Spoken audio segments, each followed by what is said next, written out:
Today we're going to have an adventure because we're going to discover the shroud in a way that it hadn't been discovered for hundreds of years until the end of the 19th century, when all of a sudden a revelation occurred.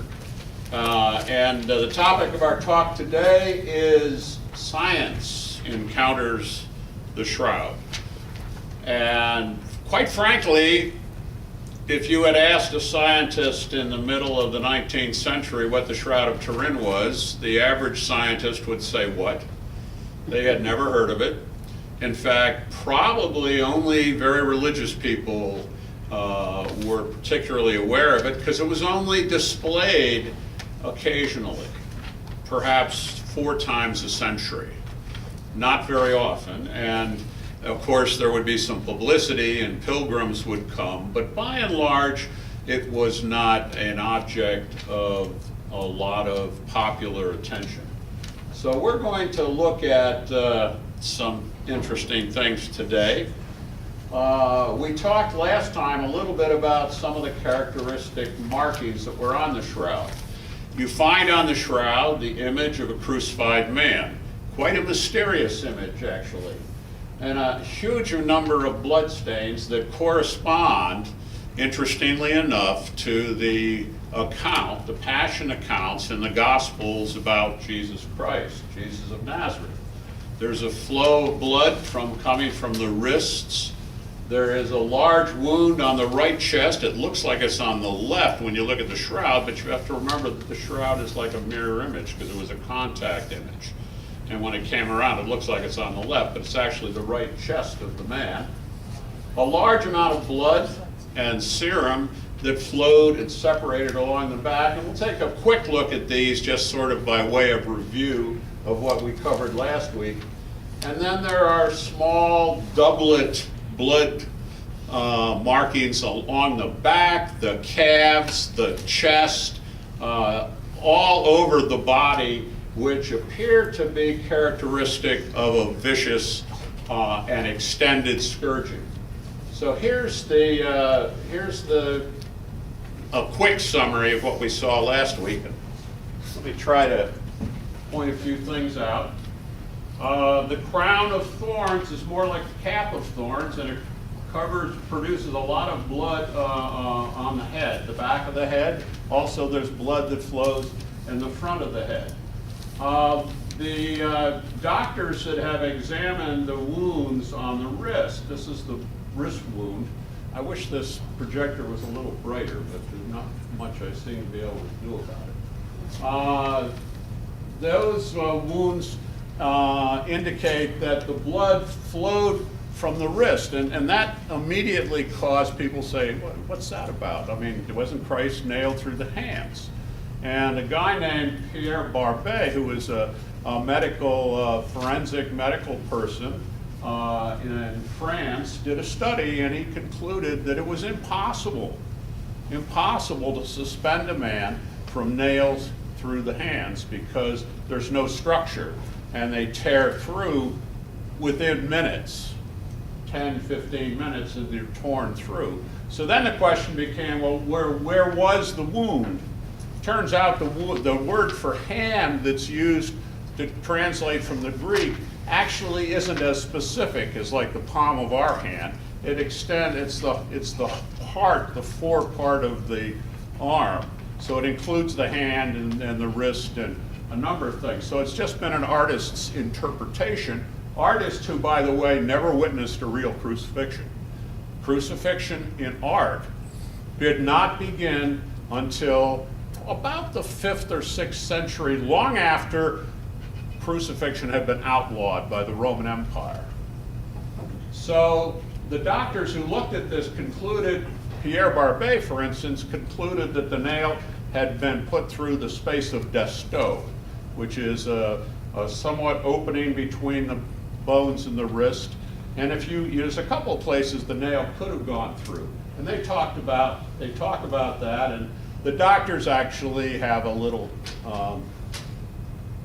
controversy about just exactly where the nail might have gone.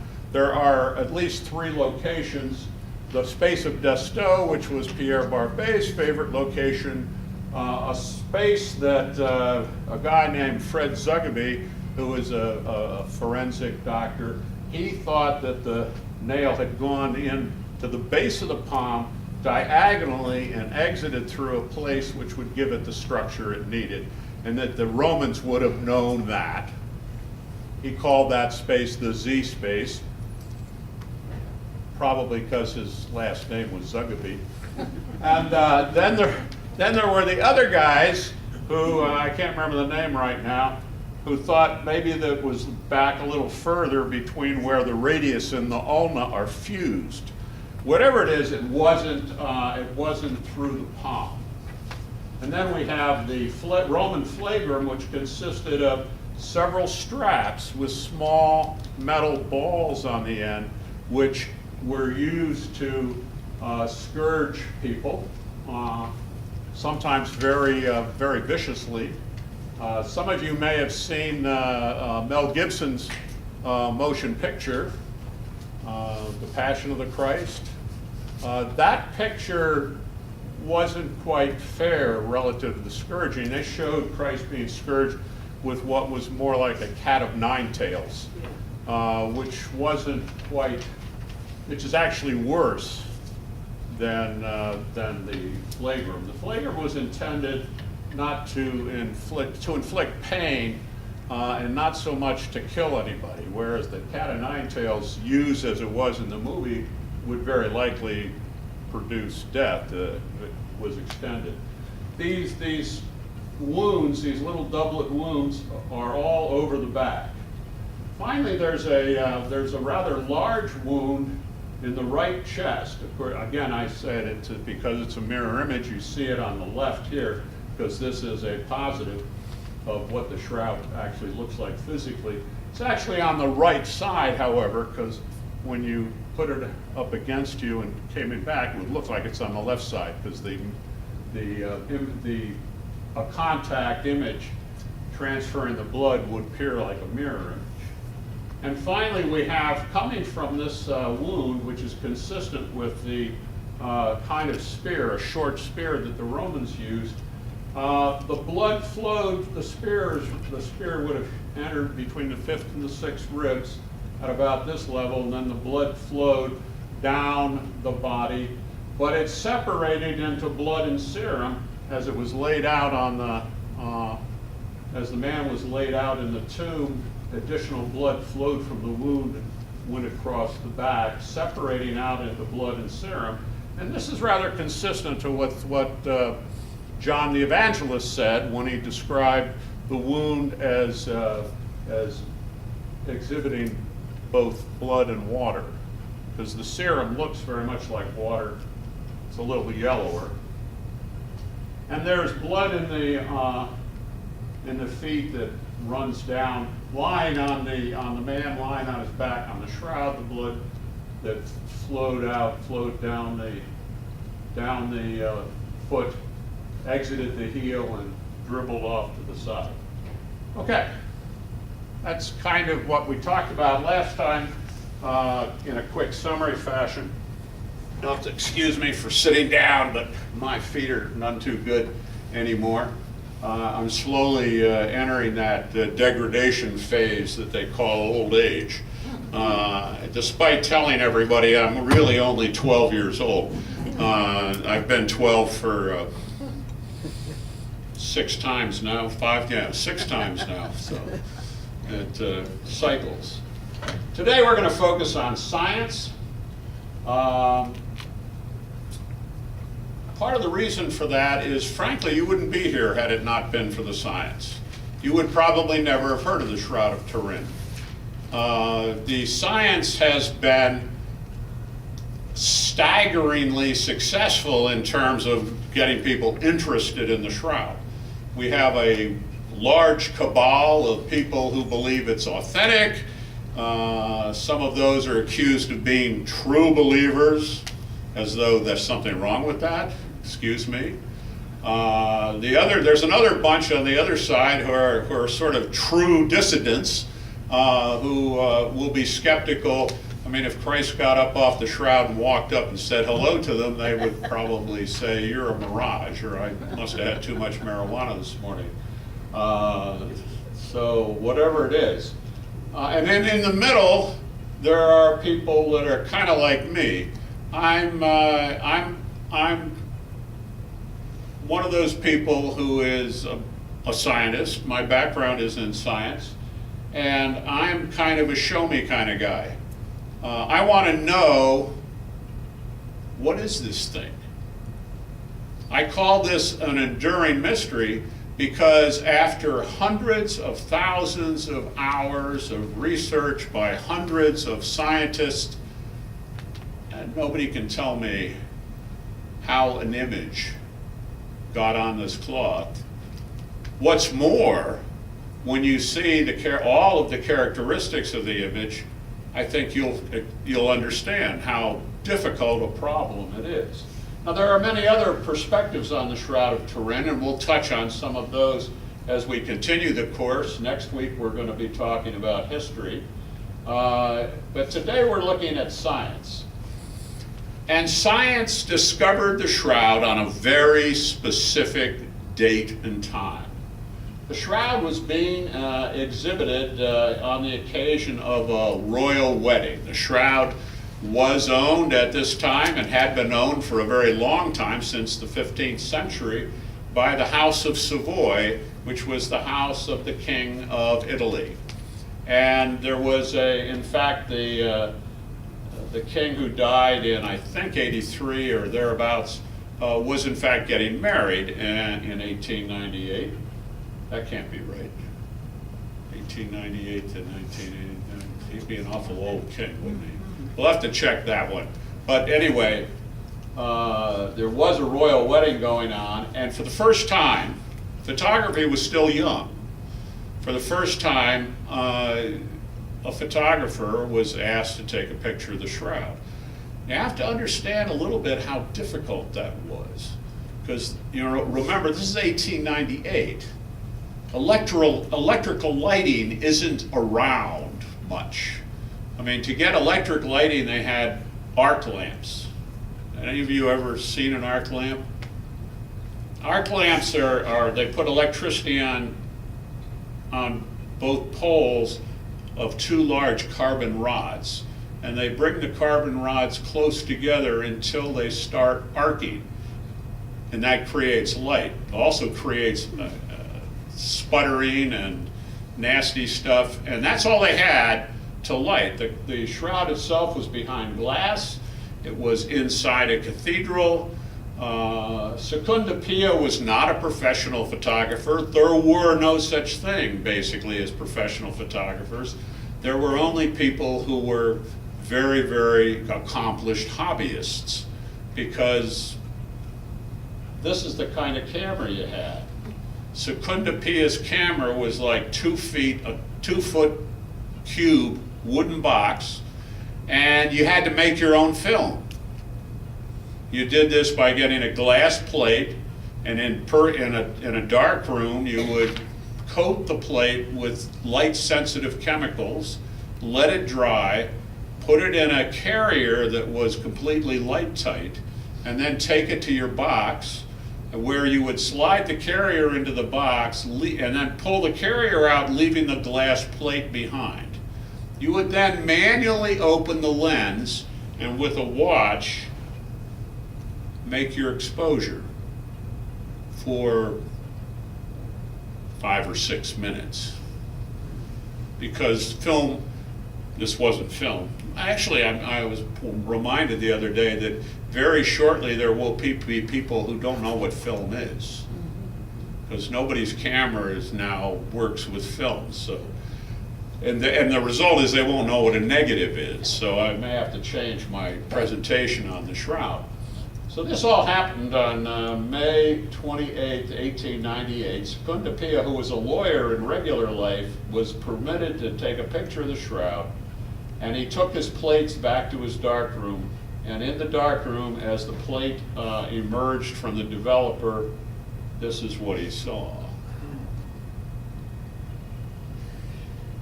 Now, nobody had envisioned anything like this. He realized, in fact, the stories goes that he almost dropped the plate. And of course, had he dropped the plate, he would have had to go back and take another picture because that would have shattered that one. Nobody had envisioned that the shroud itself behaved like a negative, so that when you took a picture and developed it, the picture was a positive. Now, it's not a perfect positive. I mean, the man in the shroud probably didn't have white or grayish hair. This was black and white film, but it's clearly a better picture than that.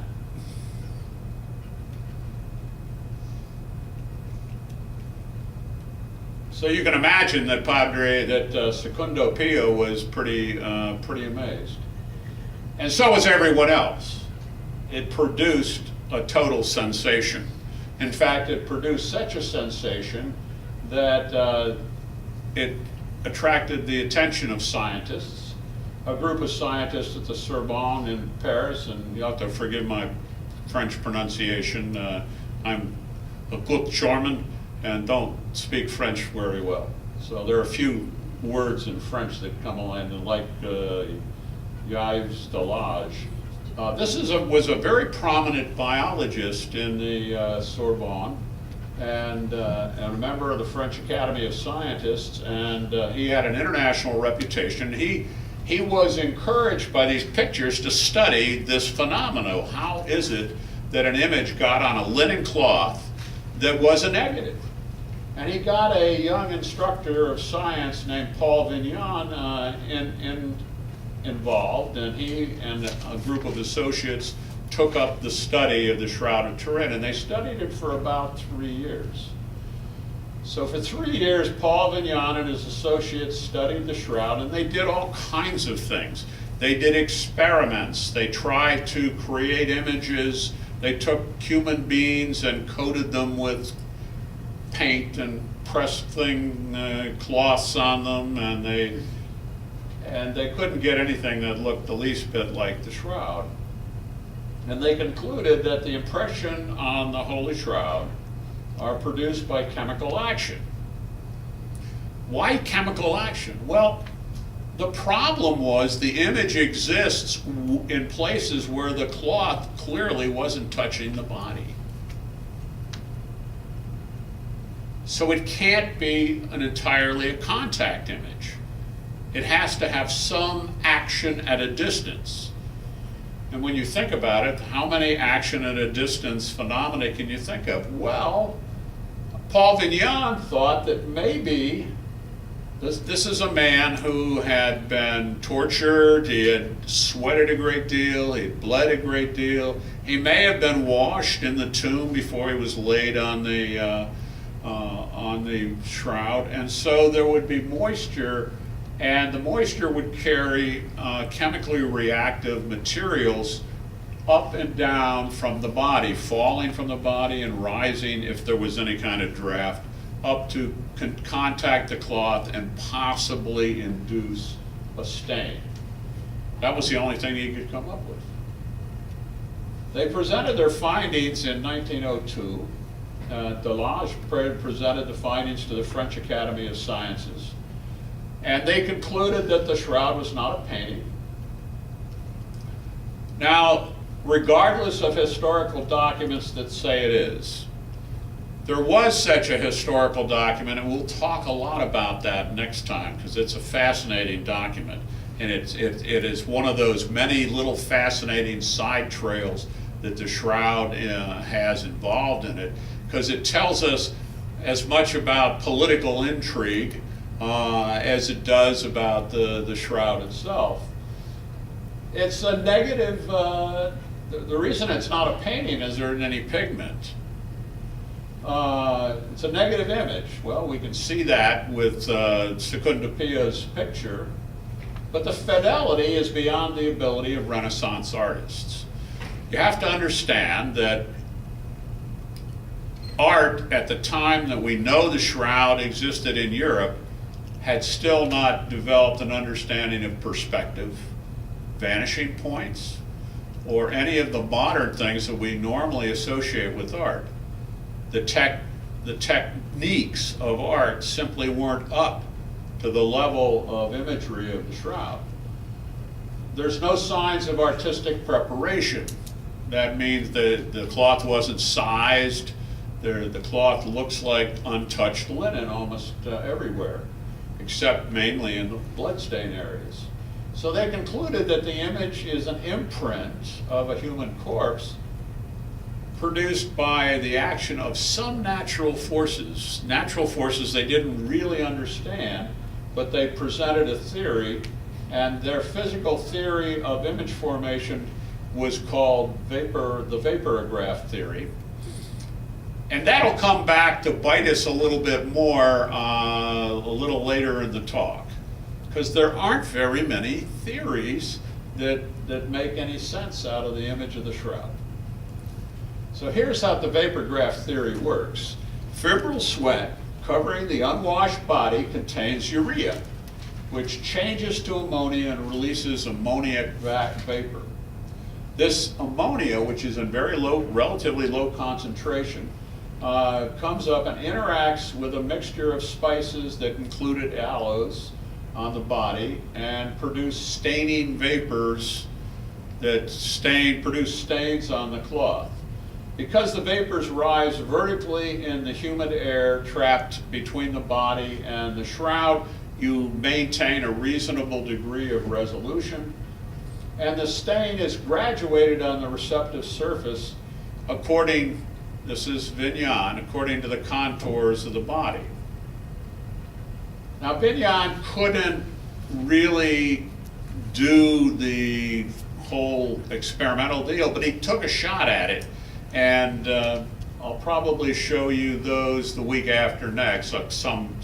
You can look them up. He wrote a book called, I think, The Shroud of Turin, a very original title, which can be found. It was published in 1902. It's a little bit out of date, but it is available on the internet, and primarily, actually, they have recently printed copies of it.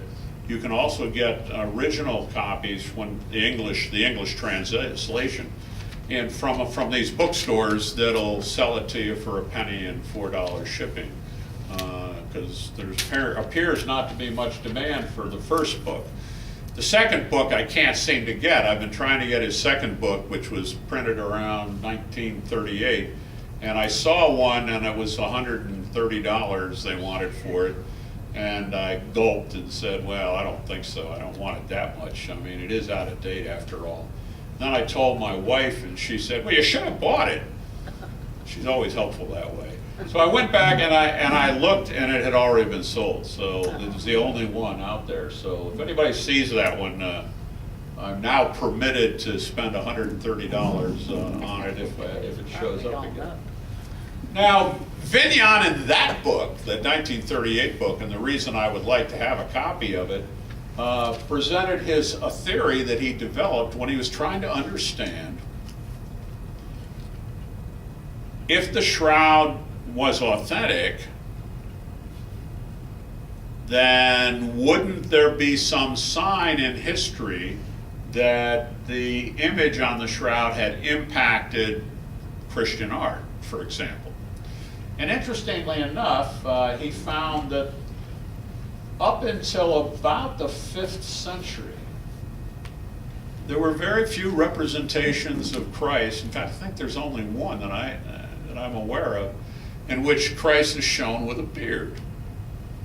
Almost all the impressions of Christ, all the paintings of Christ up till around the 5th century, show Christ as a young man, beardless. There's pictures of Christ as the Good Shepherd, a young beardless boy almost modeled on David, who was a shepherd after all, with a shepherd around his neck. And then all of a sudden, these kind of pictures started showing up. This is an early one. These are called the Pancreator pictures. And these all show Christ looking straight out, large eyes. They almost all have a neckline. Most of them have a little U-shaped box between the eyes. Many of them have a little V-shaped. Both of these are images that are on the shroud.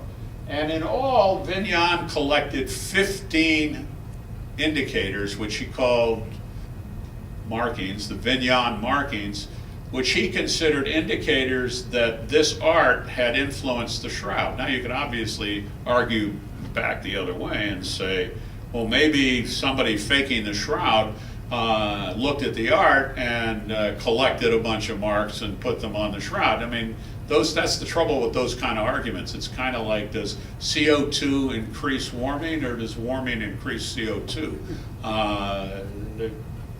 You need to get more data. But these are 15 different characteristic markings which Vignon felt rather compellingly demonstrated that the shroud had had an influence on art. We have to ask the question, well, why the 5th century? Why that particular time frame? And we'll look at that next week. Now, in the meantime, Secondo Pio was accused of fraud. He was accused of all kinds of manipulation of the photographs in the dark room to make this image come out this way. He was basically vilified and attacked. Luckily, there was another wedding. This is probably the right, this is the wedding of Umberto. He's the guy that gave the shroud finally to the Pope in 1983. Umberto, the Crown Prince of Italy, was marrying Princess Maria Jose of Belgium in 1931. And they decided, because Secondo Pia's picture had been so controversial and generated so much interest in the shroud, I don't think anybody was interested in any science at this point, but they were kind of interested in clearing Secondo Pia's name. They were also interested in the tremendous amount of interest in the shroud that these pictures had created, which produced literally millions of people coming to Turin to see it. And in 1931, they got Giuseppe Henri, who was a professional photographer, to take new pictures of the shroud. And he took 12 photographs. His technology was tremendously improved over the intervening 33 years. And the result was astounding photographs.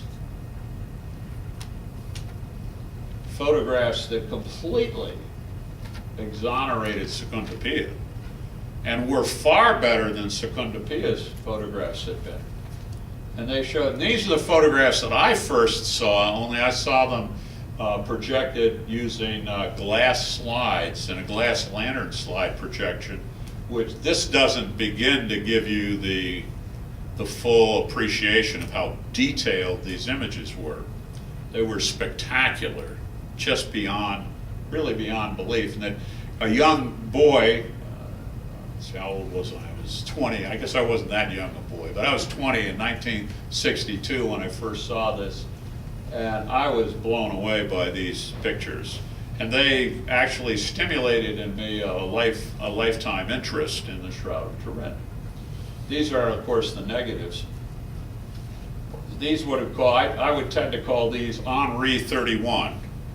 And over here we have, the pictures we have here are Schwartz 78. Now, there are many different pictures. Barry Schwartz took the images that I have here at the Stirp investigation that was conducted in '78. So let's go on. So what more? Obviously, these pictures were so good and so impressive, and Giuseppe Henri was so renowned as a photographer that there wasn't any question anymore that there was any fraud involved. This established the fact that the shroud was something incredibly unique. No questions anymore. So but it still didn't get out to get shown to the public more than once every 20 or 30 years, that kind of thing. It was owned by the House of Savoy. But the Umberto was interested in learning more about the shroud. And a commission was formed by Cardinal Pellegrino. Cardinal Pellegrino was sort of the custodian of the shroud for the House of Savoy. It was stored in a church, even though it was owned by the King of Italy. You could only get to it with 3 keys. It was in a locked behind a high altar. It was in a box, and the king had a key, Cardinal Pellegrino had a key, and some custodian of the cathedral had a key. And if you wanted to get it out, you had to get all 3 keys. You can imagine, last time I think we mentioned the fire of 1532, and these keys things can be a real problem if something starts to happen like a fire, because you got to get all these guys together or you have to break into it. And that actually happened again in the 1990s when an arsonist tried to destroy the shroud by burning the cathedral. And some firemen, courageous Turinese firemen, took fire axes and punched their way through 2 inches of fireproof, bulletproof glass to break into the shroud, to carry the shroud out of the cathedral, because they were afraid that the fire would end up destroying it. Anyway, in '69, Cardinal Pellegrino had put together a commission to advise him on how could we do some science on the shroud. Nothing happens fast with the Shroud of Turin. Nothing. I mean, I think it's because everybody seems to think that, well, we can wait. What's 25 years, 100 years, 200 years, and we'll see this come back. One of the things people wanted to do for a long time was carbon date, but the amount of material you needed to do carbon dating, which is a destructive test, in this time frame was big pieces of cloth. And we'll touch on that in a little bit later. So there were 4 years of diplomatic activity, and finally, in January '73, there was approval to conduct some scientific studies on the shroud. Now, these were very limited studies, but here's one of the studies was conducted on November 23rd, 1973. I should say more a data collection, where Dr. Max Frey, who was a Swiss criminologist, and Max Frey's claim to fame is that he developed the sticky tape technique for crime scene collection of things like dusts and pollens and microscopic evidence at a crime scene. And he applied this technology to the shroud, taking adhesive tape from an ordinary roll of adhesive tape, pressing it against various locations on the shroud, and then putting the tape against a glass slide to preserve it and keep it from being further manipulated. And he then subsequently discovered in the dusts of these that he collected on these tapes pollens that were specific to a wide variety of plants. And the thing that was interesting is that a number of these plants were unique to Palestine. Now understand, he did this in Turin. So he's in Turin, Italy, and he finds on the shroud pollens from Palestine, pollens from the Anatolian steppes, which is a location north of Jerusalem, not sure how many miles. It's northeast of Antioch, and it's in modern day terms, it's Urfa in Turkey, in southern Turkey. He found pollens that were unique to that location. He also found a very few pollens that were unique to Constantinople. And then there were a few pollens that were European. In all, he collected something like 94 pollen, and he wasn't successful in classifying them all, because it's a very difficult thing to classify pollens, and some people are still arguing whether Frey got all the pollen classification correct. But interestingly enough, what he did get suggested that the shroud had been in Jerusalem. It had been in the Anatolian steppe area of Turkey. It had been in Constantinople, which is today is Istanbul. And of course they knew it had been in Europe. So when did this happen?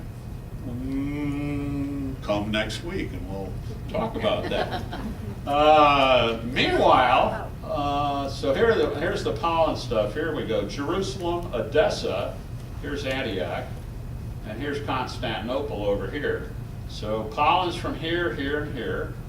And this picture is of Max Frey using his tape in 1978, because he had another opportunity to do this when the scientists came in 1978. 3/4 of the species he found on the shroud grow in Palestine, and 13 of the species were characteristic of the area. 20 of the species were abundant in the Anatolian steppe, and 4 around Constantinople, which is kind of what. And I got this particular material from Emanuela Marinelli, who is an Italian shroud researcher, and she wrote a summary of Max Frey's work. Max Frey passed on before he finished publishing all his information. His data is now held by an American shroud group, and there are people that are continuing to study his samples. So we may hear more. Well, the next day, okay, Max did his work on the 23rd. On the 24th, a gentleman by the name of Gilbert Reyes took a famous sample from the shroud. And it's a sample, here's a natural light picture. The sample area is this little tiny area there. And there's a picture of the actual sample that was taken. It was a rather small sample. In addition, he took a sample of a few threads. And there's the size of the samples. 40 millimeters, that's 4 centimeters. Okay, it's less than 2 inches. By 10 millimeters, 1 centimeter. 2 samples of about that same size. One was taken from the side strip.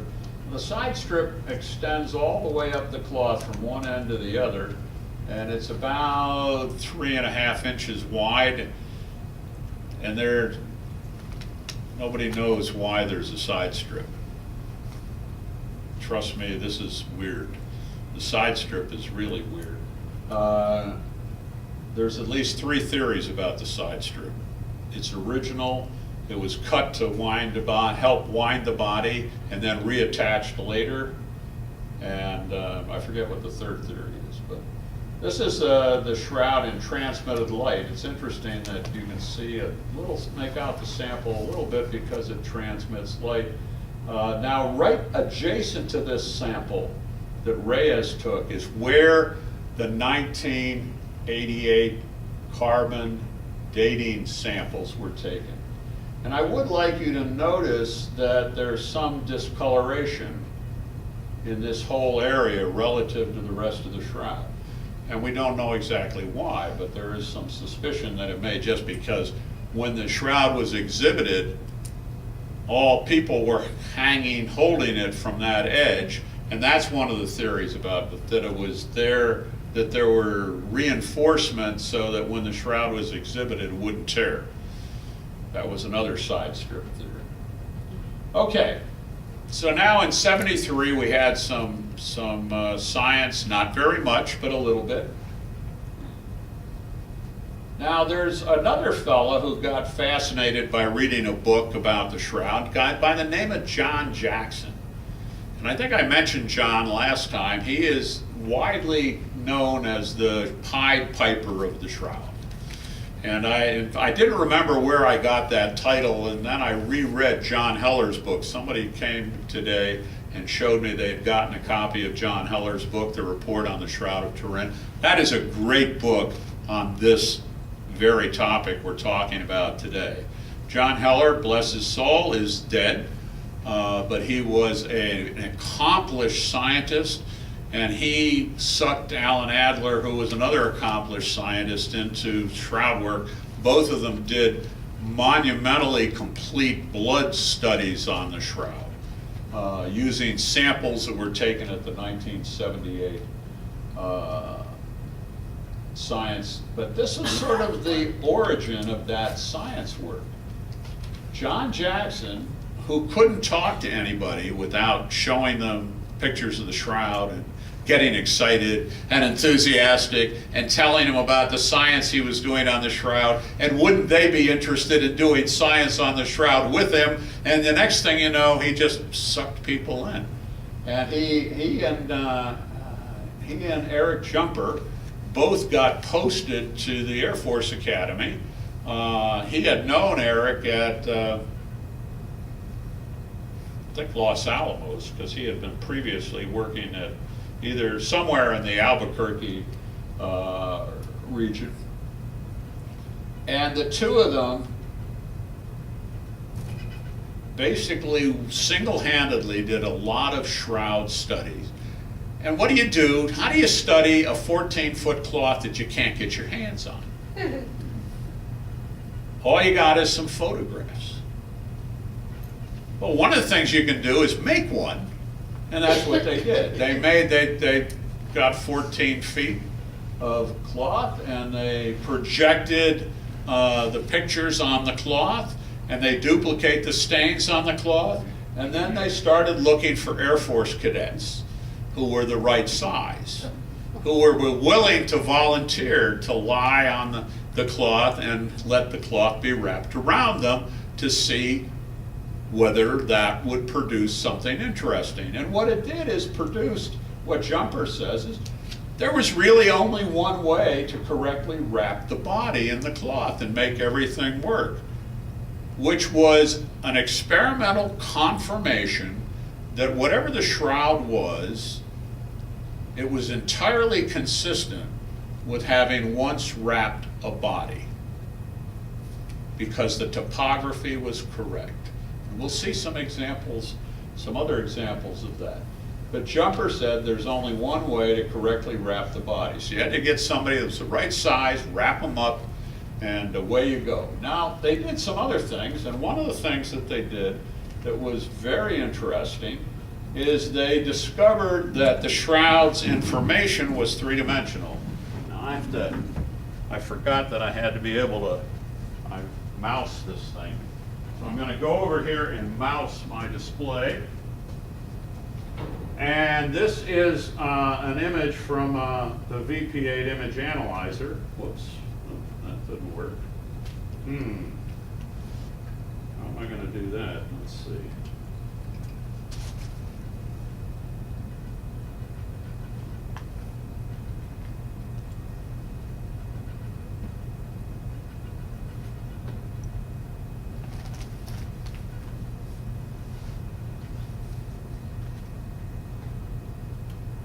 That's pretty cool. Now, the VP8 image analyzer is just a scientific device which is used by photoanalysts to try to create contrast in images. It's mostly used for things, at least my perception is that it's mostly used to do things like look at x-rays and get contrast senses of x-rays and things of that nature.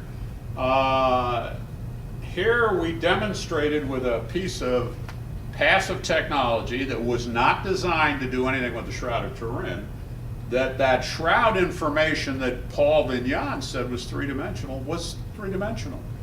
Very cool. And this was done about February 19th, 1976. And we now know that, son of a gun, the shroud is the shroud image is not only a negative, it's three-dimensional. It encodes cloth to body distance. So here's a couple other VP8 pictures I thought you might find interesting. So now that I've more or less figured out how to make it go, there's the whole body image. And here, this particular one is after they set the body image in a way they liked, they then rotated it.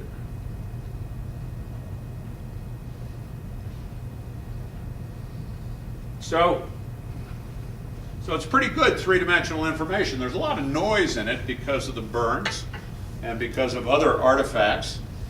In fact, one of the more interesting things is that later on, in fact, I've got an image I'll show you later on where people have tried to clean up the artifacts and show you what the three-dimensional image looks like when it's cleaned up. So what did Jackson and Jumper do? Now, I'm not entirely sure of the order of this data because some of this data was taken before the VP8 analyzer, but one of the things they did is they used their human volunteers. They laid the cloth over the human volunteer, and they estimated the cloth to body distance on average that a human being would have relative to the cloth, and they called it a ridge line. They took data along a ridge line, and they, using a microdensitometer, they measured the intensity of the image, and they showed that the image did in fact track a reasonable looking curve that showed that when the cloth was near the body, the image was darker. When it was further away from the body, the image was lighter, and the image stopped changing. The extension point was at about 4 centimeters. So 4 centimeters is about 1.5 inches, something a little more. So about that much distance is encoded. Now what they got, I don't know how they talked the cadets into doing this. I mean, it must be some kind of pixie dust or something, or, you know, but they got hundreds of Air Force cadets to voluntarily take microdensitometer readings. They took thousands and thousands of microdensitometer readings, and they took pieces of corrugated cardboard, and they cut out a graph in lines, hundreds, thousands presumably of lines. Here's the face. This is just the face. Here's an image of the whole body of the man. So they actually manually converted densitometer readings into the three-dimensional information. So you can actually, if you go to the Air Force Academy today and go to the chapel, they have this this statue that was built by Jackson, Jumper, and the students. It's a very fascinating thing. Now, there's the VP8 image. One of the things the VP8 image didn't do is reproduce this curve. It just you kind of dialed in a slope, and so one of the things they wanted to do is try to see, well, what would the image look like if you could dial in the exact curve? Well, they didn't know exactly how to do that, but one of their technical people that was interested, a guy named D. German, who is a PhD in electrical engineering, created a diode function generator which mapped this curve, and they scanned the Shroud image, and this image is this curve mapped into the three-dimensional. I think this image is a little bit more realistic looking. It's not quite as flat as this one, and I think that's because they got the whole curve. Very fascinating though, and this created an internet, a truly furor. It was in all the magazines, and that's when I said, I saw this, some of my friends who knew I was a Shroud nut, I got friends bringing me copies of magazines saying, did you see this, Ray? Did you see this, Ray? This is really cool.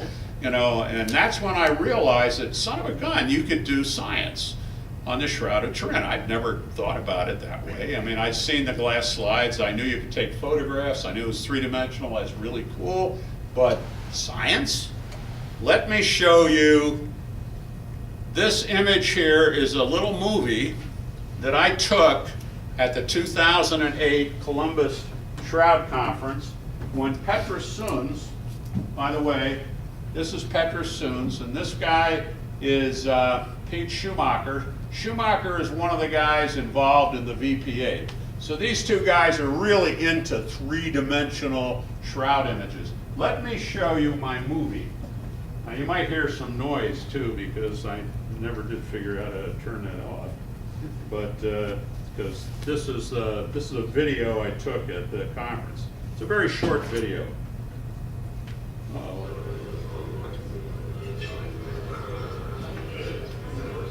You can hear people talking in the background.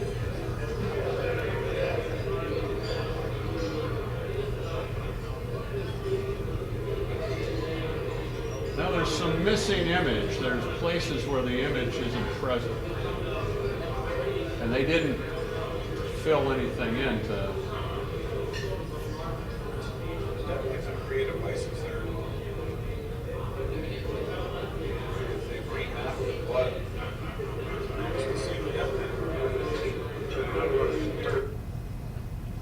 Okay, it wasn't a very long movie, but you got to admit the 3D was pretty cool. Now, unfortunately, I didn't have my camera readily available when I later discovered that Petrus Soons had 3D rotating things of the front, the whole body, and the back as well. And you can find his stuff online, including animations. And just remember, just remember the name Petrus Soons. That shouldn't be too hard. And you can get a chance to see the kinds of things he's done. I hope he advances this work further. I think it's fascinating work.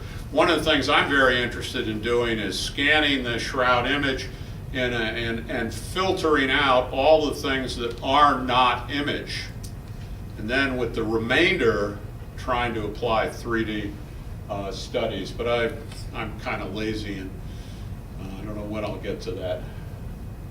There's also appeared to be button-like things on the eyes, and that made some people speculate that perhaps there were coins on the eyes. And I'm not going to go into that a whole bunch. You can check that out on the internet. I am not a fan of speculative things. I think it's very difficult to say with any certainty that there are coins on the eyes.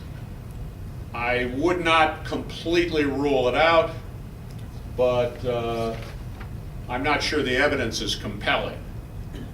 Now, all of this stuff was so significant to people.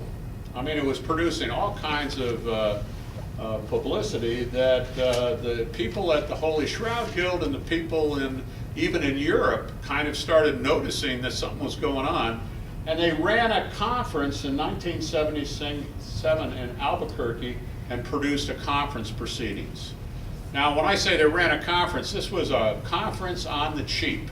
People went to this conference and ran the conference. There was no support. A little bit of support from the Holy Shroud Guild. Peter Rinaldi and Adam Otterbein came. Interestingly enough, a whole bunch of the people that ended up working on the Shroud Science Group were at this conference because it was mostly about work that they had done. So they put on this conference, and somebody put up the money. Somebody donated the money to make a proceedings, and they I don't remember how many the proceedings they printed.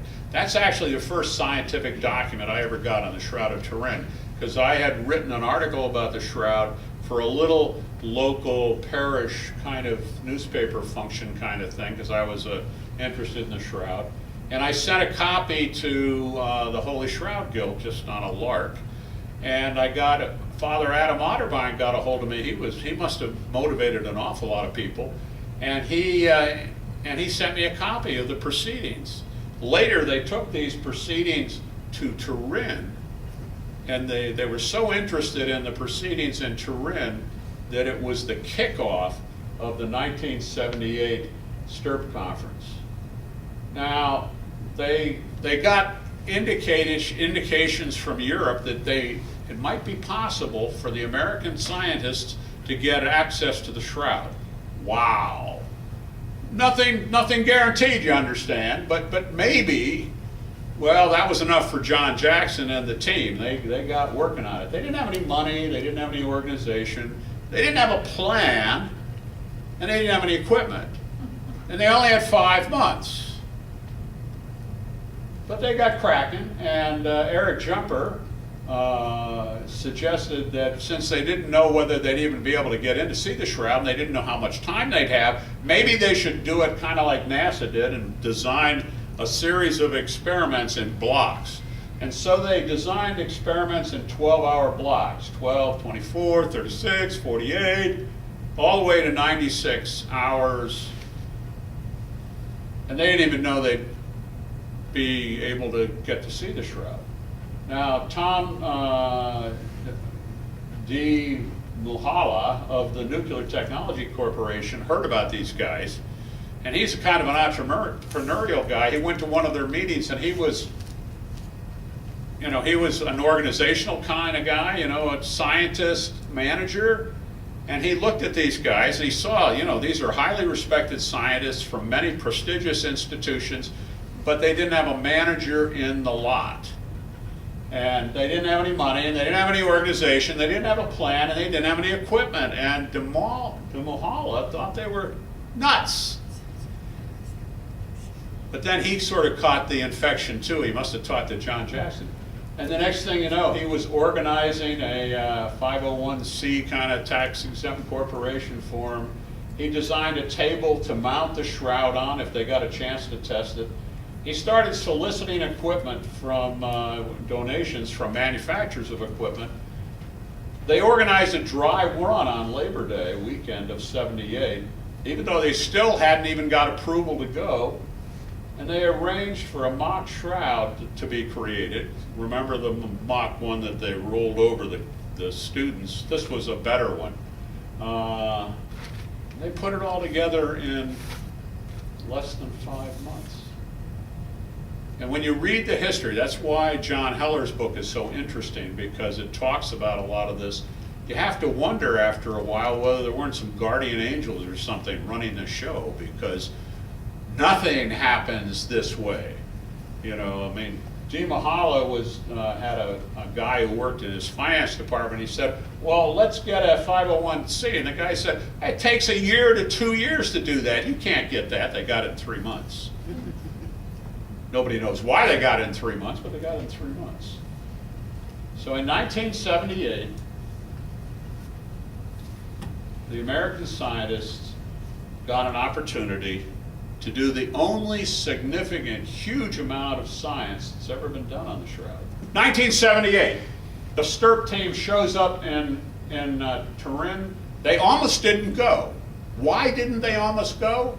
Because the Pope had died. Pope John Paul I had died.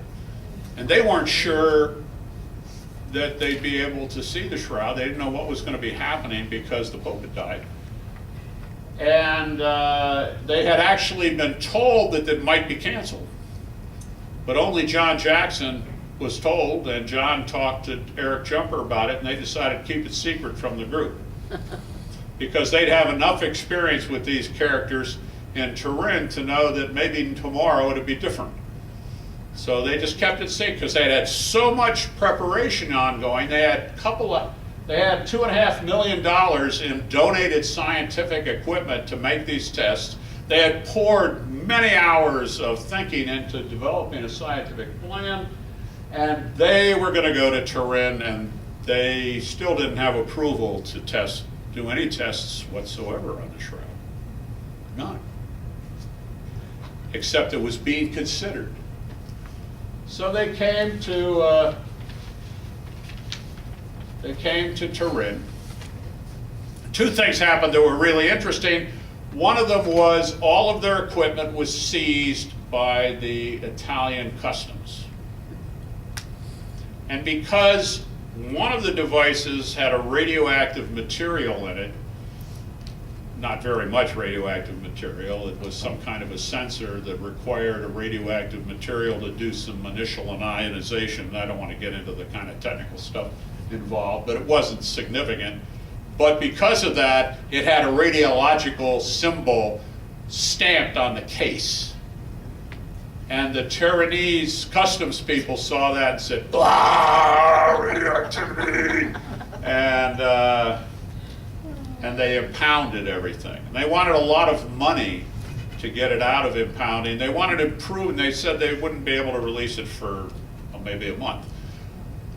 One of the devices was a sensor that, in order to remain active and not destroy itself, had to be maintained at liquid nitrogen temperatures. And it was sitting in a dewar. The dewar is a container that maintains very cold temperatures, like a fancy thermos bottle, and had liquid nitrogen in it. But the liquid nitrogen is bubbling away, and you only had about 96 hours before you had to replenish the liquid nitrogen, and they didn't want to let the thing go. So the scientists are going nuts. Nobody is even sure they can see the shroud. And Peter Rinaldi, bless his soul, member of the Holy Shroud Guild, a Turinese, born, raised, an altar boy in Turin, who's always been an advocate of the Shroud of Turin. He went around and talked to the cardinal. He talked to the customs people, and he said, "You do understand that if you continue doing this, you are going to create an international incident." Then he had the cardinal called, and now the customs are getting a little concerned, and they say, "Well, we'll let it go, but you have to put a filed bond. You got to put money up." Well, nobody had any money, I mean. The Shroud team that had come had mostly hopped their houses so they could make so that they could come. So they had second mortgages on their houses so that they could pay the airfare. I mean, these are just working stiffs who were interested in the Shroud and were good scientists, but they didn't have any money. And nobody was paying anybody for this. And so Rinaldi went to the cardinal and said, "We've got this equipment, but they want a bond." And the cardinal hocked the cathedral. Oh. Can you believe that? The cardinal hocked the cathedral into security for the bond. The bond was filed with only about 2 days before the testing would commence, they finally released all of this equipment. And this is a picture of the van. It was all piled up, and when they got there, they said, by the way, most of this is in John Heller's book, so he's probably even more interesting than I am, and I'm incredibly interesting. So, but John Heller's book pointed out that when they got there, that somebody said, "Where's the forklift?" I mean, some of this stuff weighs hundreds and hundreds of pounds. We need a forklift. Oh, there's no forklift. Oh, for goodness sakes. And there's also no stevedores. So all of this equipment was lugged into the cathedral, actually the palace grounds, because the cathedral and the palace are joined. Because remember, this belonged to the king of Italy. They all carried, a bunch of scientists came out, climbed up on the truck, grabbed the cake, and carried it into the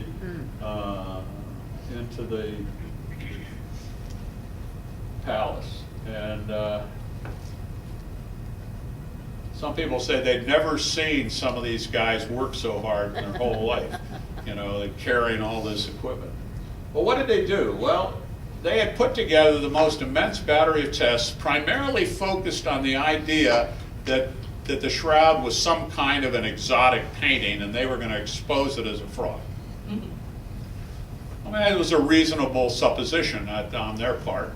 So they came with high-resolution visible light photography, photomicroscopy, X-ray radiography, infrared reflectance, spectroscopy, ultraviolet reflect, a lot of this kind of thing.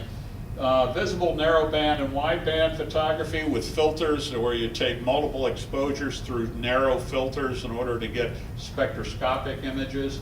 Adhesives tape sampling modeled on what Max Fry had done in 1973. And optical transmission photography, which, by the way, this was not on the original plan. This actually was an idea that popped up during the testing, so we'll see this. They had carefully blocked out the tests that would be performed in hourly increments, starting at 12 hours and moving up in blocks. And again, they did not know how much time they were going to get. They had been told they would get 12 hours. So the first increment was like 12 hours.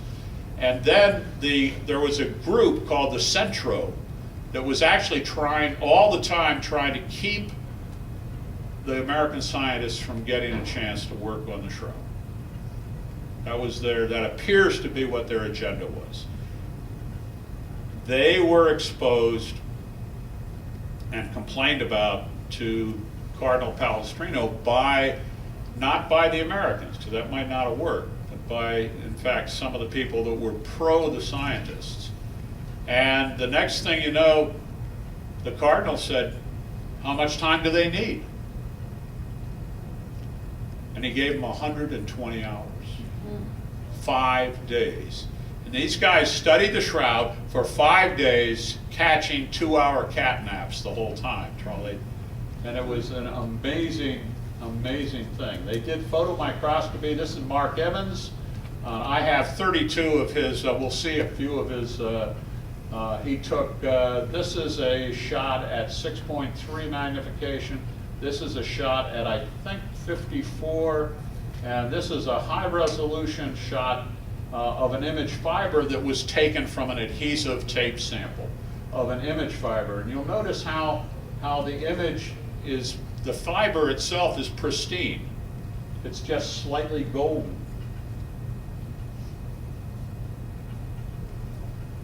They examined the shroud using X-ray radiography, and one of the things that they got pretty uniform responses, except in the area of the nose, the left knee, and the foot, especially the heel. And they didn't know what that was. And so somebody said the strongest response was from the heel, so they got out the microscope and they ran it over to where the heel was, and they looked at the microscope with a dissecting needle looking into the, and the guy that was looking at it says, it's dirt. There's dirt in between the threads that, in the weave in the region of the heel. Duh. This is a guy who walked barefoot carrying a cross.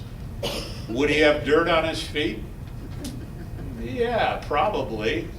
Now, interestingly enough, later on, they did spectroscopy on the dirt, specifically the dirt found on the heel, and they matched it to a rare form of travertine aragonite, which is a form of calcium carbonate, which is found in Jerusalem, near the Damascus Gate. And Dr. Riccardo Levi-Setti of the University of Chicago performed spectrums on the dirt that was found on the shroud itself from tape samples, and samples that were sent to him from Jerusalem. And they matched. So it appears, this form is apparently quite rare. I'm not an expert on this, so I'm taking their word for it, but it's apparently a rare form. It is found in Jerusalem. It probably is found in some other areas of the world, but not, it's well known in Jerusalem, and it matched. So we've got dirt on the heel of the man in the shroud that can't be seen except under a microscope, or at least some very close inspection in between the threads, that comes from Jerusalem. Very interesting, as my wife likes to say. All right, Max Fry is back. He got invited to participate and take samples. This is Ray Rogers, who is a Los Alamos chemist. And Ray was not particularly happy with Max Fry's technique. On the other hand, Max Fry's technique, which was rubbing, pushing with a lot of finger pressure into the tape, was very good at picking up a lot of debris. The Stirp people were concerned. They had been told they mustn't disturb the shroud, nothing invasive. So they had made a special tape applicator which could be dialed into how much pressure it applied. They also came with a special tape that had been made by 3M not to leave any kind of residue, whereas ordinary tape leaves a residue. So they took, Fry got 25 additional samples in non-image areas. He also got into a little bit of a contest with John Jackson when he was seen to kind of start towards the image of the face with his thumb and his tape, and John Jackson said, "Whoa, don't go sticking tape on the face." And there was a confrontation, and it was decided that Jackson was right. They shouldn't be sticking tape on the face. So they got a lot of tape samples, and these samples were extraordinarily important. Another thing they got is Righi, who is an Italian scientist, got permission. This is when the Centro was trying to say, well, we've got to do something. If the Americans are doing something, we have to do something. And they got him to come up with a protocol. And he came up with a really nice protocol in very little time, in which he made a special vacuum cleaner. They separated the backing cloth, and he actually took vacuum samples of dust from behind the shroud, in between the shroud and the backing cloth that had been on the shroud for hundreds of years. And he collected the dust that was back there. And they also had one of these fiber optic kind of scopes that could go in and take pictures. And this is the first picture from outside of the, this is the blood stain on the forehead of the man of the shroud, illuminated from behind. And the Americans saw that and they said, yes, we have got to take a picture of transmitted light through the Shroud of Turin. They hadn't thought about that, but that would tell you a lot about the density of the image, so they did. This was a pickup test that hadn't been planned, but they did this rather comprehensively. I've got a bunch of images of this. A couple of things I want to point out to you. The first one is you can't see the image anymore. Okay, yeah, there's some blood. The blood stands out. There's blood here, by the way. You can still see the water stains. There's a water stain up in the chest region somewhere. Another thing that's really interesting that you can see are these discolorations that are horizontal, that are sort of irregularly spaced along the shroud. What is that about? Now this is an example of one of the thing I call banding. There are a number of banding phenomena associated with the shroud. This particular banding, and it's up here again, you can see there. This particular banding led John Jackson, in conjunction with some historical information, to build a very interesting device, which we'll just call the Constantinople device. And we'll talk about that. I don't think I have a slide about that. Now here's another slide about banding. It's one of the things that's interesting is that the image shows sort of a blank. The image goes bing, bing, bing, bing, bong. The image sort of stops imaging. What's that about? Now a lot of people would say, well, there was a chest, a face cloth that was bound around the jaw, and that's why there's no image alongside the face. And a lot of people wrote about that, and it's not true. Why do I know it's not true? Well, I went up to a meeting in Esophagus, and at Esophagus they had Vern Miller, who was the chief scientific photographer at the 1978 image. He had taken these very, very large negative images of the shroud. He made a transparency, and they had a full-size transparency. And I went up to that transparency and I looked, and this line here follows a single thread. There is no way that a face band is going to produce a sudden termination of the imaging mechanism along a single thread. And that's another piece of the banding information. Now, the interesting thing about this banding phenomena is that there's image information in there. It's just attenuated. It's weaker. And when Petrus Soons made his three-dimensional one of the things he did is he adjusted the sensitivity, and he brought out some of the image data that's actually in there. And this suggests a couple of things. One of the things it suggests is whatever the image phenomena is, it's yarn lot dependent. Because these are warp threads and weft threads. The image is largely along the warp threads, and all of a sudden it disappears. Now what happened is, here's the adjusted image where they've changed the sensitivity, and it broadens the face and makes it look a little bit more realistic, because this is an awfully narrow-faced guy with this banding phenomenon. So that's interesting. What about the blood work? Well, here's Al Adler again. I mentioned Al last time. He's the porphyrin chemist who has a porphyrin ring always on his t-shirt, and he opens it up like Superman and says, I'm Al Adler. I'm a porphyrin chemist. I love that, you know, and he always did that kind of stuff, you know. He was a great guy. Here's a porphyrin ring. And that's part of the structure of blood. The interesting thing about a porphyrin ring is you can do spectroscopic data on it, and it actually is part of the reason that blood is red, because this creates a sensitivity to red light. It causes it to reflect red light. So he's an expert in porphyrins, and he was sucked into this shroud stuff by John Heller, who is the author of the book, The Report on the Shroud of Turin. And one of the things he brought to the table was the demonstration that if it's blood, it should fluoresce at the frequency of the porphyrin ring, and indeed it did. He confirmed the presence of whole blood with these 12 tests, and there's more data out there.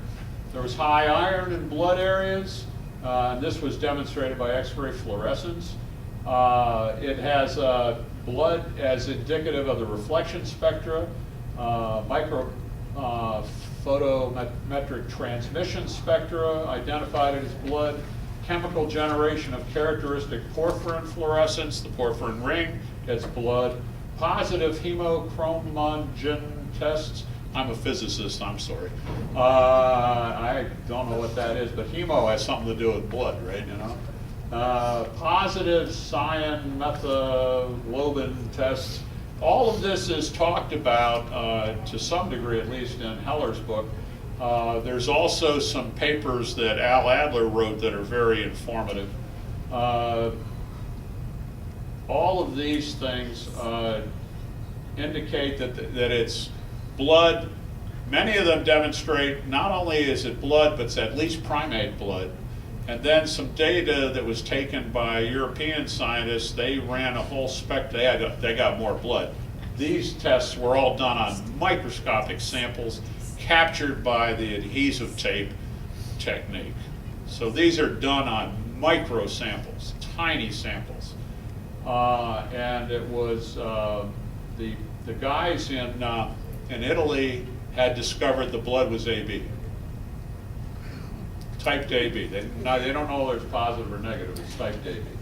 Here's some examples of Evans micrographs. Mark Evans, here's the small. Now one of the things that's interesting is the image, let's see, here's a rather high, 64 times magnification of an image fiber.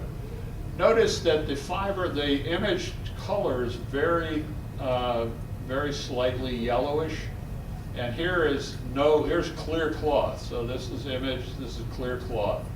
Not a lot of difference. Certainly no evidence of anything laid on top, nothing cementing fibers together. But blood, on the other hand, is quite different. It varies a lot in intensity. If you look at it closely, you see that it sticks the fibers together. There's all kinds of things on the shroud, even a little bit of wax. So how did wax get on the shroud? I'm a big proponent of the idea that the shroud has been used in the past in some kind of liturgical ceremonies, and that therefore there were probably candles on top of the shroud, lighting the shroud, and occasionally somebody's moving the candle, a drop of wax fell on the shroud. And I mentioned last time the burn holes that I personally think probably came from burning incense that accidentally got dumped on the shroud. But I can't prove that. Yes? Ray, I wasn't here last week, so I'm not sure if you covered this, but is it believed that the shroud was brought to Europe, brought to Italy by Crusaders? Well, it was brought to France France? by Crusaders. That's next week. Oh, okay. You're trying to steal my thunder. Yes, Geoffrey de Charny, who was the first European to own the shroud, and our knowledge of the shroud goes back to Geoffrey de Charny, roughly 13, somewhere between 1343 and 1355, probably. Geoffrey de Charny died at the Battle of Poitiers, saving the life of the King of France. He was an honorable knight. He interposed himself between the king and a person who was trying to stab the king with a spear. He died as a result in 56, So is 1356. that the first time there's documentation of this cloth? The what? Is that the first time that there's documentation of this cloth, of the You shroud? taught me to see, what documentation? Well, you mentioned Geoffrey de The Charny. C-14 test, you mean, or? No. The medieval. Well, there's not Crusader. really very much documentation. All the documentation is sort of hearsay here and that. There's a lot of documentation about who owned the shroud and who moved it from place to place. And that's mostly occasions, events, times when the shroud was exhibited. It was in the ownership of Geoffrey de Charny. We're going to talk about all this next week in a lot of detail, but it was in the ownership of Geoffrey de Charny in Europe until basically his granddaughter, Margaret, was childless. And the family wanted to preserve the shroud, and they gave it. I don't know if they gave it, but I think she got a castle or two out of the deal. But it was transitioned to the Duke of Savoy at the time, who subsequently, the Savoy line became the kings of Italy. So that's the timeline all the way to the current time. In 1983, Umberto, who was the guy whose wedding was celebrated by the 1931 pictures, Umberto ceded it to the Catholic Church in 1983. I'm not sure that was wise, but since we're out of crowned heads of Europe, it's not clear who do you give it to, something like this, to ensure that it'll be preserved and taken care of. I guess the church was about as good a candidate as any. So here's some of the micrographs. There's a couple of maps here. Barry Schwartz, this is a document that Barry Schwartz put together to indicate the sampling sites of all the various photographs and items and tape samples as well that were taken of the shroud. Now, there's a fellow named Gilbert Lavoie, and Gilbert's an interesting guy. He got interested in the shroud by reading a 1962 book, not 62, the book A Doctor at Calvary by Pierre Barbet, who was the doctor that came up with the wrist wound stories. And he got fascinated, he's a medical doctor himself, and he got very fascinated by the blood stains. And one of the things is the blood appears to be in the hair here. There's blood here, here. And one of the things Lavoie did is he took a cloth and he laid an image of the shroud over it. He cut holes out of wherever there was a blood stain, he cut a hole out along the profile of the blood stain. And he got a volunteer to lie down, and he laid the cloth on the volunteer's face, and then he transferred marks through the holes. And the interesting thing about the marks is they appear quite natural as blood wounds, as wounds on the face of the man. And yet in the image, they're out in the hair. Now, one of the things that Alan Adler discovered was that the blood went on before the image went on the cloth.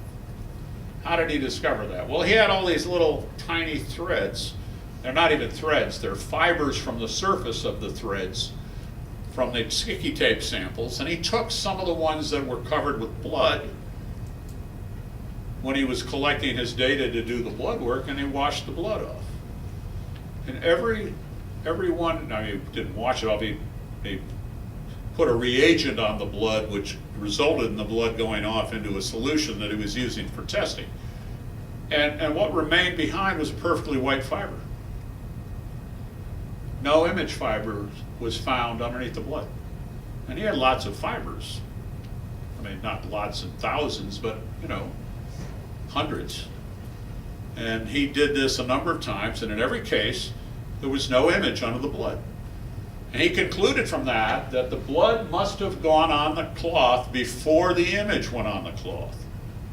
Well, that's interesting, especially if you're trying to claim that the thing was done by an artist. Because what artist would put the blood on first? That'd be a pretty good trick. Now, interestingly enough, this work by Lavoie shows that the blood probably emerged from wounds that were on the face. And what does that mean? It means between the time that the blood went on the cloth and the image went on the cloth was disturbed. Two different events, the blood and the image. What would have caused the cloth to have been disturbed? Well, the bottom line is we really don't know. There's this picture that some artist sometime has of two angels holding the shroud above the body of Christ. So, it was an angel photograph maybe, but I think that's probably a little speculative. Yes, ma'am? Doesn't the Bible have the women coming and putting spices on the body? Would they have? Well, but they came, they didn't find the body, remember? There was no body when they showed up. Initially. See? So, well, at first. Well, what we know, they were coming Sunday morning to anoint the body. And they found an empty tomb instead. No, but I'm saying when they put him initially in the tomb, would they have put...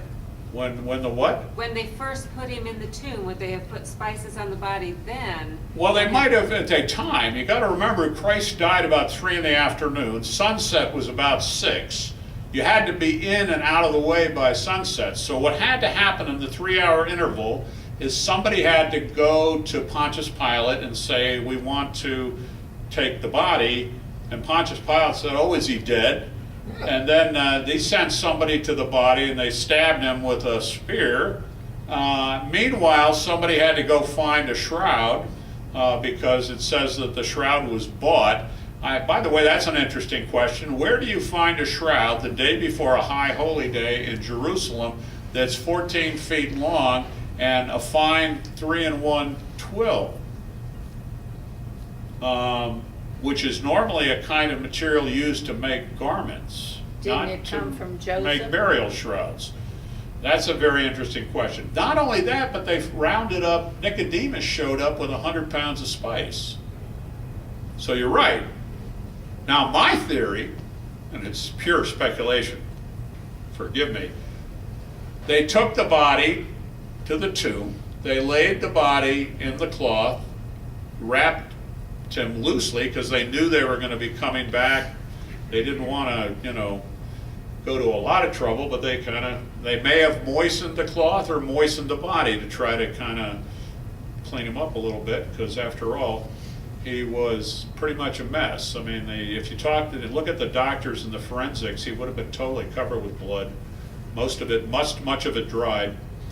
And then Nicodemus shows up with 100 pounds of spice. Now, I don't know how they transported spice. I've seen spices wrapped in bricks, in like palm leaves, things like that. But 100 pounds of spice is a lot of spice. And they specifically say that.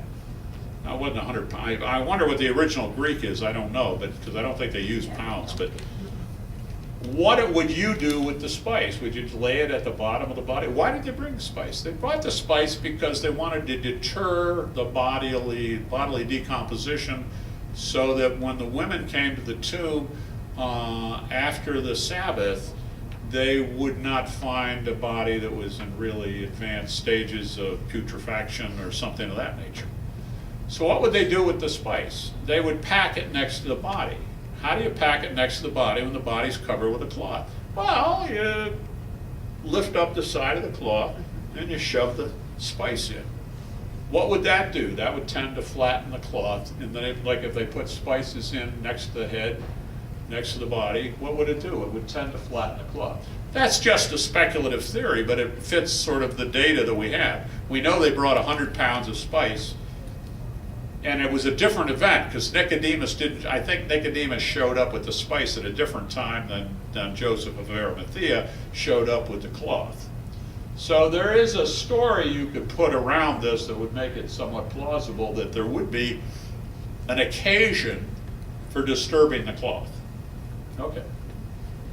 What about this interesting feature? That was a feature that fascinated Lavoie until he realized that what it indicated was that blood had flowed down, pooled on the elbow, and dropped onto the cloth after it pooled enough on the elbow, which actually demonstrates a cloth-wrapped body. Remember, we saw Eric Jumper saying that only one way to wrap the body. So that's a very interesting blood stain. The blood flowed down, pooled behind the elbow, and then dropped off onto the cloth. That's a three-dimensional event. That's a three-dimensional piece of data. Interesting. So what did Sturp conclude? Actually, their conclusions are not hugely different from Vignon's. It's not a painting. There's no pigment, no directionality. They did that with Don Lin, who worked for the Jet Propulsion Laboratory, used the advanced image processing technology they had there and analyzed the photographs that were taken of the shroud, looking for evidence of directionality, and found none. There was no directionality in the image. The image encodes cloth-to-body distance. We've seen that. The image is ephemeral. What do I mean by ephemeral? The image is on the order of 15 to 30 microns, no thicker. Now, that's not even fair, because the image is ephemeral, macroephemeral, and microephemeral. It's macroephemeral in the sense that the image is restricted to individual fibers that make up the threads. The fibers are about half the diameter of a human hair. And when you move a fiber that has image on it aside with a micro manipulator, like, you got it under a microscope and you move it aside, there's no image under it. So the image is one fiber thick. Nobody knows how you can make an image one fiber thick, but another interesting thing is image fibers that were taken off with the adhesive tape, when inspected, two phenomena were observed. One, that the tape sometimes stripped the image off the fiber. So you got what they called ghost images. These ghost images were about 200 nanometers thick. They appeared to be either the primary cell wall of the flax or a very thin impurity layer on the surface of the linen fiber. And interestingly enough, when you looked at the hollow, it was not colored. That suggests that not only is it ephemeral on the level of the thread, individual threads, but the ephemerality of the thread was only on the surface of the thread, about 200 nanometers. Now, I used to work with people that made thin films in laboratories, and we made thin films that were like 200 nanometers. We're talking about really, really thin stuff. So that's amazing. The chromophore, that is the color, is straw yellow, and it has the same color as oxidized linen, and that's the position that was discovered by Adler and John Heller. In their experiments, they were actually able to bleach. They were actually able to bleach image fibers, but they could only do it with incredibly powerful reducing agents. Most chemical bleaches wouldn't come close to touching the color of the shroud. They had to use something called diamide. And if you look diamide up, the first thing you'll notice is they warn you not to mess with it, because it is a very, very powerful reducing agent. And that was the only reducing agent that John Heller and Alan Adler were able to find that could bleach the image fibers. There are fluorescent halos around the blood because serum exuded from a blood clot is fluorescent. And Vern Miller took imagers in fluorescent light and was able to show that many of the bloods, and the ones on the wrist, for example, some of the ones on certainly the bigger blood clots, all showed fluorescent halos from serum exuded from the blood. I mentioned the blood went on before the image. The blood's human blood. There's been some attempt to DNA test, but human blood does not have DNA, so I'm skeptical myself about any of the DNA testing, simply because the shroud's been exposed to so many different people over the years that even if you had DNA, you wouldn't know whether it was from the man of the shroud. There's also calcium, strontium, and iron almost uniformly present in the shroud. And that points to a process of manufacture called retting. Retting is done when you take the flax and you put it in like a stream, and you let the outer husks of the flax rot off, and then you get the fibers that are then spun into thread. The image is medically accurate. Both venous and arterial blood flows are accurate, and that's a little surprising if it was a fake. Because even the discovery of the operation of the heart had not taken place in this time frame. The distortions that are present are consistent with a cloth-wrapped body. We have the drop of blood, for example. Forensic medical examiners have no trouble interpreting the image as a real person. The wounds are consistent with Roman instruments and finally, I am a skeptic about some of these faint images, but the flower images, there's a lot of testimony that claims there are flower images. I'm more skeptical about the coins, but the flower images, there's some very authoritative people who claim to see lots of little flower images on the shroud. The problem I have is, when would anybody have had an opportunity to put flowers on the shroud in the original setting? And I would say no chance.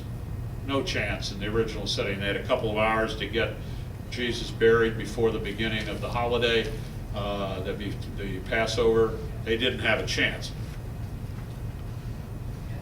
But the shroud was discovered without a body in it, and was likely venerated and cherished by the original community.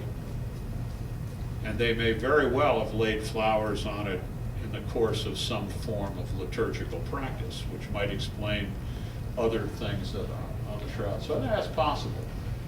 The shroud image is, oh gee, I'm running short of time and I'm on 50. I should crank up, okay? I'm going to crank up and show you lots of slides, and if you have any questions, unless you want to hang around. I don't know if you might want to get out of here. Some of you have places to go, people to see. Let me go a little further. 1977, before this happened, Harry Gove, who was one of the developers of the accelerator mass spectroscopy thing for carbon dating, wanted to get the shroud carbon dated with his technique and uses much less material. His main interest, though, was the notoriety it would produce and the popularity that would come from doing the dating. And he went in '78 to Turin to try to explore the possibility of developing carbon dating. There was a lot of planning to try to date the shroud because everybody kind of wanted to do it. But there was a lot of infighting and politics involved, and in fact, Gove didn't like the Stirp people. Why didn't he like the Stirp people? He wrote a book. If you want to know, read this book, and you will discover that Harry Gove is one of the most arrogant people on the face of the planet, except he's dead now, and one ought not to speak ill of the dead. Harry thought that John Jackson wearing a wooden cross during the shroud testing indicated that John must be a religious fanatic. I think we're all in trouble if we ever rate you. You're obviously a religious fanatic, man. So that's if Harry Gove saw you, and so Gove didn't like that, and meanwhile in '82, Alan Adler and John Heller had a thread that they got from the Reyes sample, and they had it informally tested, and this should have been a red flag. One end of it tested to 200 AD, the other end it tested to somewhere around 1,000 and 1,200 AD. That's pretty funny for one thread. Something's weird. All kinds of politics evolved trying to get the shroud dated. Byzantine complications. William Meacham wrote a book called The Rape of the Shroud. And it's all about the carbon-14 dating. It's an adventure, rollicksome adventure on how not to do science. And but they finally got a chance to do the shroud dating, and 3 laboratories got tests. Here's the Reyes sample we saw earlier. Here's the sample that was taken. This part was trimmed off because it was too near some material that clearly was not from the shroud. They cut this into 3 samples originally, Arizona, Zurich, and Oxford, but then they noticed that the Arizona sample was a little too small, so they cut a little bit off the reserve sample to give to Arizona, and then they tested it, and this is what, I love this exclamation point, and one of, the arrogance of the carbon-14 scientists was a little bit beyond belief. They got a bad date for the shroud, if it's authentic, of 1260 to 1390. Most people don't understand how carbon dating works, but the exclamation point is not justified. It is an indication of scientific arrogance. I used to have a little click thing, and then when I clicked this, the gal that played the devil in Mel Gibson's movie would come down from up and look at the exclamation point, but I took that out. It was a little over the top. But so what's going on? Well, there's too much carbon-14 in the shroud. On the other hand, this is how much there should have been if it was 2,000 roughly years old, and here's how much there was. So there was too much carbon-14. Now the only question is, why is there too much carbon-14? Well, it almost didn't matter because all hell broke loose. I mean, we've proved the shroud is a fake. One test, I mean, John Jackson went ballistic over this. I mean, he said, look, we've got thousands of tests we've done on the shroud. Everything we've ever done on the shroud suggests it's authentic, and these guys waltz in and take their carbon sample and get one test and claim that they've proved the shroud's a fake. It's a bad data point, certainly, for authenticity. But the first question should be, why? I don't know. And by the way, it had the shroud, they had 3 control samples, linen from 3 other of different ages. And the shroud dated about the same as the cope of St. Louis d'Anjou. But the shroud data was much less consistent between the labs and had a chi-squared statistic of 6.45. That should have been a red flag. And it is a red flag to statisticians, but nobody, these guys were looking for popularity. I mean, for publicity, it wouldn't have helped if you said, well, we got an inconsistent result. So there's all kinds of bad things. And everybody's been trying to figure out why the shroud didn't date accurately if it was authentic. And what are some of the problems with the shroud sample site? Well, the first problem with the shroud sample site is it's clearly anomalous. It's anomalous on, here's UV fluorescence, and the site is darker. Here's where the sample was taken. Here's a blue mosaic test, which is spectral data with false color, showing that the whole region is anomalous. Here's the sample site. There's all kinds of people coming up with different ideas about why it could be messed up. But the first thing that I saw that was kind of fascinating is Brian Walsh discovered that the dating was systematically wrong, in the sense that the dates from the labs showed a gradient from the edge of the shroud. Now that's strange. That shouldn't be. Later on, a guy named John Morgan took the UV fluorescent image, and he discovered that the dating, that in the fluorescent intensity, it was much worse than this that just showed an R-squared of 0.49, which is about a 70% correlation. This showed an R-squared of 0.9986. Now, that's statistical for deterministic. You could predict the darkness of the cloth by how far it was in, and that mapped exactly to the dating they got. There's something seriously wrong with the shroud sample that was taken. Now, why? Well, nobody knows. But 2 young folks, fairly young, Sue Benford and Joe Marino, they came up with a theory that's kind of interesting called French invisible reweaving. They believed that in that region, a sample had been taken as a relic to be sent to some nunnery. At least that's one of the theories about why a sample was taken. And that the area was rewoven by French weavers using contemporary 16th century materials. And so when they took the sample was made up of a combination of real shroud and invisibly rewoven shroud, which taken in combination produced the erroneous date. Is this the real answer? Nobody knows. Some people say it's plausible, some people say it's not. Here's Ray Rogers, and I think we're kind of running out of data time because we're already 8 minutes over the end time, so maybe we'll touch on some of this stuff next week.